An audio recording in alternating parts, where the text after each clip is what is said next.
آج جی 13 مارچ 2026 ہے اور اس کی سب سے اہم خبر آپ کو بتاتے ہیں۔ پاکستان اور جو افغانستان کے درمیان کشیدگی میں اضافہ ہوا ہے جی۔ پاکستان اور افغانستان کے جو طالبان کے درمیان سرحدی حملوں کے بعد حالات جو ہیں وہ کشیدہ ہو گئے ہیں۔ اس کے علاوہ جو ہے پاکستان نے دہشت گردوں کے ٹھکانوں کو نشانہ بنانے کے لیے جو ہے فضائی کارروائیاں کی ہیں۔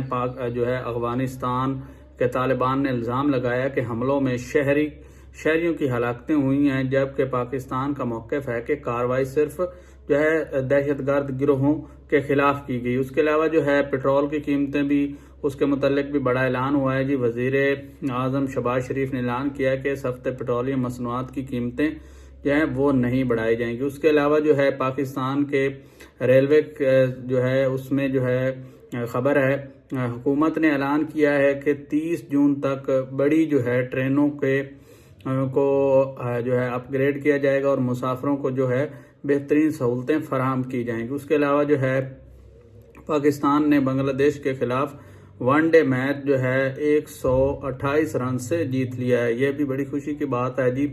اور اس کے علاوہ جو ہے 13 مارچ کی سب سے جو بڑی خبر آج کی ہے، پاکستان اور افغانستان کے درمیان جو ہے بڑھتی ہوئی کشیدگی اور سرحدی حملے، جس نے خطے میں سیکورٹی صورتحال کو جو ہے وہ اہم موضوع بنا دیا ہے۔